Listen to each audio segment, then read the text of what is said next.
रवींद्र वस्त्रनिकेतन सलगरे खास लग्न बस्तावा आहेरासाठी होलसेलपेक्षाही कमी किमतीत संपूर्ण कुटुंबाची खरेदी। कांजीवरम, बनारसी, जुल्ला Bangalore silk, Madurai silk, Calcutta cotton full व्हरायटीत उपलब्ध। सूट व इंडो शेरवानी, हळदीसाठी कुर्ता, सफारी, ब्रँडेड शर्ट, पॅन्टचे खास कलेक्शन, असंख्य व्हरायटीसह 51% भरघोस डिस्काउंट। जादा झालेला माल परत घेऊन पैसे परत। त्वरा करा, आजच भेट द्या रवींद्र वस्त्रनिकेतन सलगरे। प्रत्येक बातमीतील घटनेच्या वास्तविकतेची तुलना थेट पाहत रहा चांगली अपडेट। तलावात बुडून मुलाचा मृत्यू। जत तालुक्यातील अंकलगी येथील 16 वर्षाच्या मुलाचा तलावात बुडून मृत्यू झाला। सचिन मदगोंडा सुतार, वय वर्ष 16, राहणार अंकलगी असे मृताचे नाव आहे। याबाबत मिळालेली माहिती अशी की सचिन सुतार हा ट्रॅक्टर चालक म्हणून कामाला होता, तसेच सुतार कामही करीत होता।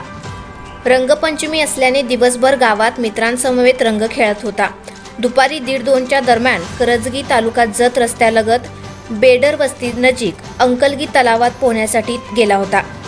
सचिनला पोहता येत नसल्याने तलावाच्या बंधाऱ्याला लागून पाण्यात उतरला। तलावात 20 ते 25 फूट खोल डबके आहे। डबक्यात पाणी साठलेले आहे। सचिनला पोहता येत नव्हते। पाण्याचा अंदाज न आल्याने डबक्यात बुडाला।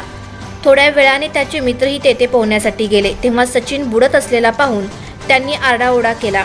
त्यांचा आवाज ऐकून शेजारी असलेल्यांनी लगेच जाऊन त्याला वर बाजूला काढले। पोटावर दाब देऊन पाणी बाहेर काढले। त्वरित 108 रुग्णवाहिकेला फोनवरून घटनेची माहिती दिली। संख येथील रुग्णवाहिकेतून जत ग्रामीण रुग्णालयात उपचारासाठी नेण्यात आले, मात्र उपचारापूर्वीच त्याचा मृत्यू झाला। शवविच्छेदनानंतर मृतदेह नातेवाईकांच्या ताब्यात देण्यात आला।